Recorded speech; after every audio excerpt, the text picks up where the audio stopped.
con nosotros. Bienvenidos. Hola, ¿cómo están? Roy, ¿cuál es su evaluación? Hola, Roy.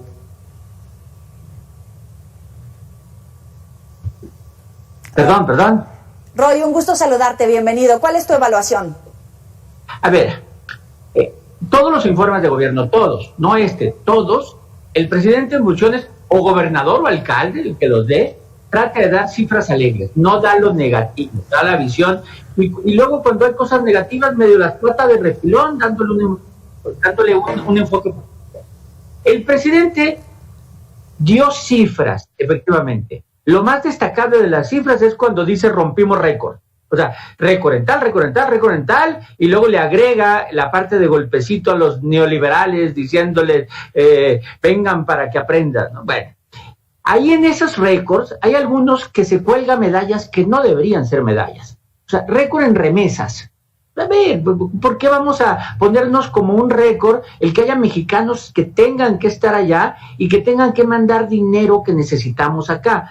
Esa parte no tiene que ponerse de medalla. Incluso le llama como una parte sustantiva de sus programas sociales. Luego, récord en la bolsa de valores.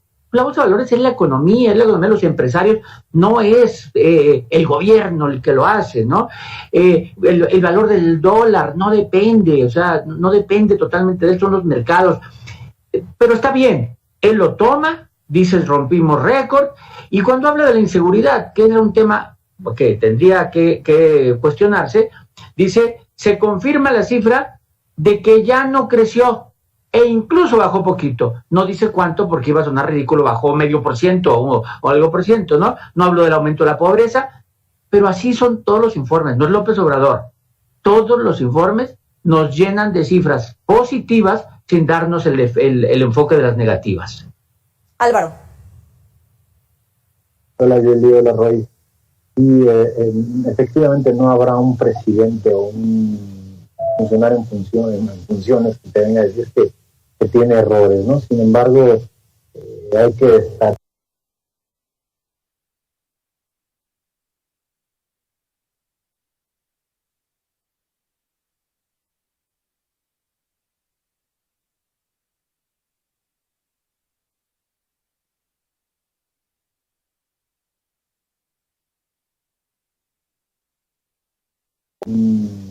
funcionario en funciones que te venga a decir que tiene errores, ¿no? Sin embargo, hay que estar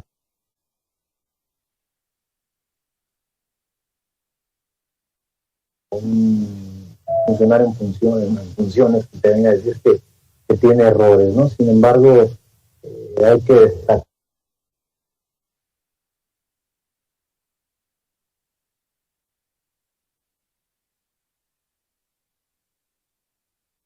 un poco este avance que están teniendo los programas sociales, estos cambios que está teniendo el timón, que no los está manifestando en su tercer informe, pero hay algo, cambios en el gabinete, sabe que necesita llegar a más mexicanos con los programas sociales, ya no habla tan mal de la oposición, digámoslo, porque sabe que va a necesitar de ellos y más vale comenzar a... No dijo el gobierno de Calderón, no. Inició pero para que aprendan. Sí, vengan para que aprendan y eso. Y el inicio, cuando dice que es esencial recordar que el país que lo dijeron y que intentaron saquear, etcétera, y luego habla la revenía de los anteriores. O sea, hubo golpecitos políticos sin puntualizar el gobierno de Peña, el gobierno de Calderón, o los gobiernos de los estados. En ese sentido se separó de la mañanera, porque esos golpes los da en la mañanera. Aquí simplemente mandó un mensaje político. Llama la atención su inicio, porque dice la transformación está en marcha. Lo dice en su tercer año, no en su primero, no en la toma de protesta. La transformación está en marcha.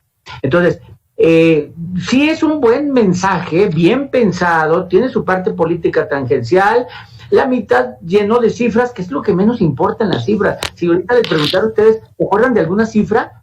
No, las cifras, nomás que dijo que son muchas, no diría usted muchas, porque la gente no sigue las cifras en ese sentido, pero nos llenó de cifras para decir aquí sí se informó, y termina con algo que está muy acostumbrado a decir, eso de que, pues él está muy contento, la gente lo quiere, pero no sabe si va a terminar. y en el 24 si la naturaleza, si el creador, ¿no?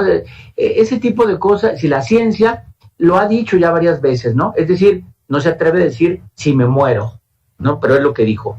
Oye, pero sí, a ver, preguntándole aquí al experto en el legislativo, Álvaro, el propio presidente dice que las bases de la transformación están sentadas, que está tranquilo, que incluso así puede ya irse, ya podría trascender. ¿Es así como dice Roy? ¿En el tercer año decir que la transformación está en marcha, ya nos quedamos cortos o cómo lo ves? Sí, efectivamente yo creo que aquí Roy mejor que nadie sabe lo que es la transmisión del mensaje, ¿no? Y seguir puntillando a la opinión pública con el mensaje. Además de todo, el tercer informe es eso, ¿no? Es una masificación, reafirmación, consolidación de este mensaje que lleva ya 3 años, y hay que recordar que cuando él dice que las bases están sentadas, hace mención precisamente a todo el trabajo que llevó a cabo durante la actual legislatura, las reformas constitucionales que permitieron la Guardia Nacional, la elevación al rango constitucional de las pensiones para adultos mayores, otro tipo de personas. Él se refiere a eso. Entonces él dice, bueno, yo ya la chamba que tenía que haber hecho la primera mitad de mi gobierno ya está hecha.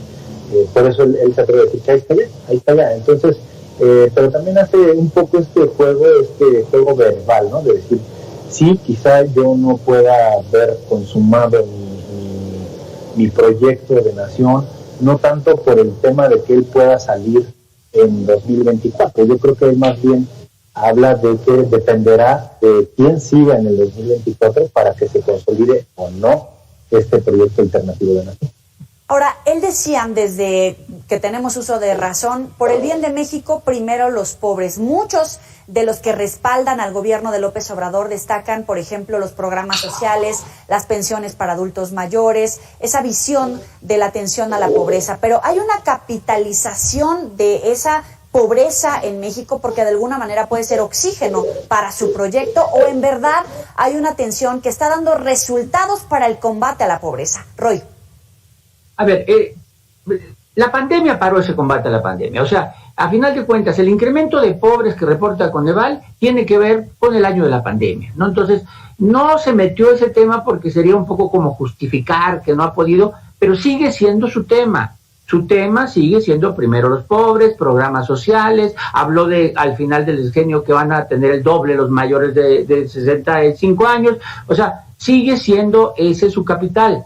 Su aprobación alta se basa en eso, en que sigue dirigiéndose a la gente de abajo, a la gente pobre, a la gente que más necesita, al sur del país. O sea, entiende muy bien a México, entiende muy bien. Hoy tuvo un acto político. Ese acto político él sabía que no es que lo iban a oír su gente, se iba a masificar y lo iban a trasladar, pero se dirigió a ellos. Entonces yo sí creo que fue un mensaje corto, un mensaje que dijo todo lo que tenía que decir en pocas palabras, un mensaje de pandemia, ¿no? Porque la pandemia la manejó poquito, pero sí, los pobres, como le llaman, le siguen dando, y no lo veo en términos de que se aproveche de ellos, no, le siguen preocupando. O sea, ese ha sido todo el siglo, ese ha sido su tema y lo conserva. Pero realmente, Álvaro, ¿hay una respuesta frontal a la reducción de la pobreza en México? Sin duda, el efecto que tiene la pandemia con la situación de millones de mexicanos que sobrevivían al día y que salían a realizar diferentes tipos de actividades, no sé, albañiles, oficios, ¿no? Y que dependían precisamente de una dinámica diaria, pues sabemos que se vio afectada por este tema de la pandemia.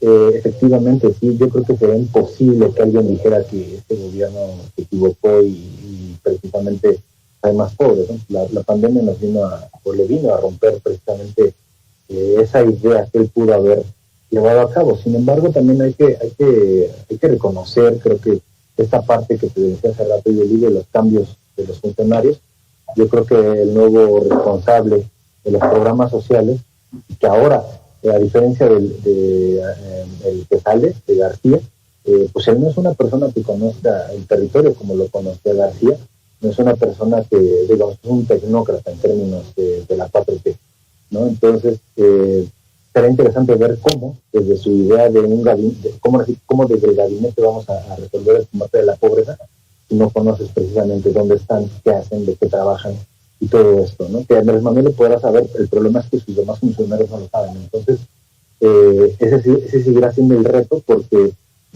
ahora que la pandemia empieza a reducir, bueno, vamos a ver qué opciones empiezan a surgir. Y el problema sería que no surjan más opciones, que no haya más respuestas, porque evidentemente, así como Andrés Manuel pudo captar, pudo endulzarle el oído a esa población, habrá alguien más que también lo pueda endulzar, y quizás de las propias filas de Morena o de la oposición, y evidentemente logre captar precisamente ese voto. Ya que están hablando de la pandemia, Roy, decías que habló poquito. Uno de los grandes pendientes, a mi parecer, es los resultados en materia sanitaria, un derecho constitucional a la salud, que hoy no se dijo, por ejemplo, cómo se va a combatir el desabasto de medicamentos y vacunas que no había en otros sexenios. Se decía que el 65% de la población por lo menos tiene una dosis del coronavirus. ¿Ese sería el gran pendiente o hay algo bueno por destacar en materia sanitaria? Roy. No, nada. No más es la pandemia y que algunos relajos de vacuna. Él cantó, logramos muchas vacunas, reconoció a gobiernos extranjeros, pero dices bien, antes de que llegara la pandemia, ya había tronado el INSABI. O sea, el INSABI cuando le arrancó, tronó y no funcionó, y llevamos 3 años con quejas de desabasto de medicinas, y él peleándose con laboratorios, acusándolos de todo, de mafia, pero sigue sin resolver política o económicamente el desabasto de medicinas y las quejas de desabasto, y un mal funcionamiento del sistema de salud. Entonces yo creo que en el tema de salud, por eso habló un poquito, porque no hay mucho que cantar. Nosotros nomás dijo, hemos vacunado mucho y hemos salvado vidas, si quieres, pero lo trató poquito porque había mucho que reclamar ahí en la parte de salud. Roy Campos, sabemos que tienes varios pendientes en la agenda. Te agradecemos muchísimo estos minutos para Mega Noticias TV. Joel y Álvaro, hasta luego. Hasta luego. Seguimos con usted, Álvaro Ramírez. Nos quedamos cortos para llegar a lo que era el proyecto que nos íbamos a parecer a Dinamarca, siendo México, Álvaro.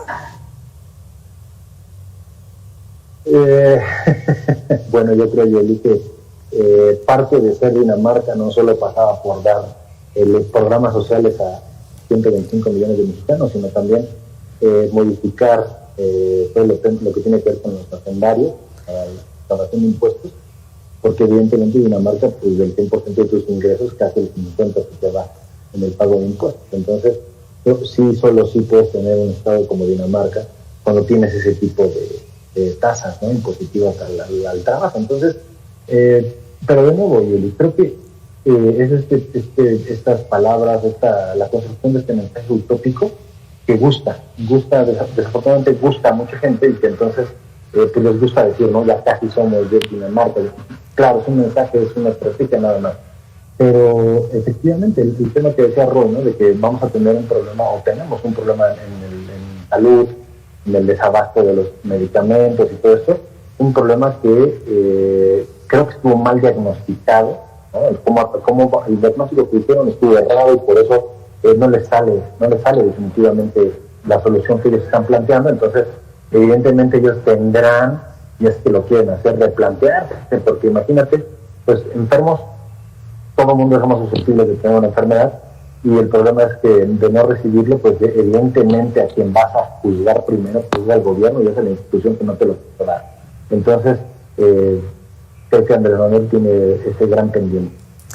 Otro de los grandes pendientes, a mi parecer, los resultados en materia de seguridad. Yo sé que trabajas en el legislativo, que incluso compartes algunas de las visiones de Morena. Sin embargo, pues también vale ser crítico, sobre todo por las expectativas que el propio presidente sembró. Él decía, en 6 meses vamos a tener pacificado a México. Pasaron esos 6 meses, pidió otros 6 meses y vamos a la mitad del camino. Él mismo decía, si no damos resultados en materia de seguridad, no vamos a trascender.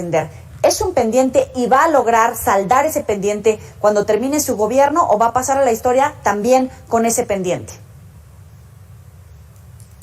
Sí, ese tema es sumamente complicado. Yo recuerdo que en alguna entrevista que di, en alguna oportunidad con un compañero de Morena, él decía que 6 meses eran más que suficientes, ¿no?, para que las personas que trabajan en las filas del crimen organizado casi recibieran su beca y ya dejaran de ser sicarios, dejaran de ser autos, ¿no? Y hoy vemos todo lo contrario. Tenemos más muertes que en el periodo de Calderón completo, que el periodo de Peña completo.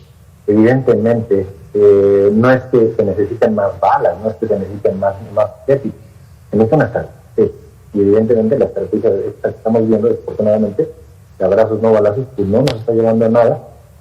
Muchas veces la hoy oposición dijo es que la medición que tú estás haciendo está mal, porque me estás metiendo muertos del foro común al foro federal, no son el inconveniente, ¿no? Entonces, pero sí vemos una mayor violencia, vemos desafortunadamente que este gusto del presidente por jalar reflectores, pues le está quitando tanto los reflectores a los gobernadores que hoy vemos esos muertos que son del foro común, que los gobernadores tienen que estar resolviendo, pues se los adjudica al presidente, ¿no? Entonces, sí creo que desafortunadamente ya la cifra ya es imposible de reducir, tal vez sea posible todavía frenar ese crecimiento tan exponencial que está teniendo, para evitar llegar a un mayor número y decir que en materia de seguridad pues puede que sea un fracaso. Y bueno, aquí en el Congreso vamos a ver a Margarita Zavala seguramente hablando de a mi esposo, o bueno, durante el sexenio de Calderón se jactaron de decir que había muchos muertos y hoy hay el triple de muertos. Qué interesante. Aprovechando que estás ahí en la Cámara de Diputados, aprovechando el inicio de esta legislatura, la propia visita del secretario de Gobernación, el propio presidente adelantaba que va a mandar la iniciativa al sector eléctrico. ¿Eso va a ser el parteaguas de su segunda mitad de gobierno o para dónde ves que es el tiro? Bueno, hay que ver la reforma, ahora sí que iba a ser una reforma de ley, una reforma constitucional, porque evidentemente si fuera de ley, bueno, tendría cierto margen de maniobra, ¿no? Para que puedan aprobar, que pueda transitar. Pero si fuera una reforma constitucional, entonces, por eso te decía hace rato que estos cambios que hay en Segov, en el Senado, requieren precisamente de esta gente experimentada. Yo no estoy diciendo que los cambios sean precisamente de personas experimentadas, pero pues tendrán que demostrar eso que han dicho por tantos años, ¿no? Entonces se van a requerir muchísimo los oficios de esta clase política, de las negociaciones, para que esas reformas puedan transitar. Y sí, yo creo que va a ser un segundo periodo de gobierno complicado, porque tienes a una oposición que va a querer darte batalla en todos los sentidos, ¿no? Y que te va a querer cobrar carísimo cualquier voto. Entonces, pero tampoco dudaría de que puedan transitar esas reformas. Yo alguna vez lo compartí en Twitter.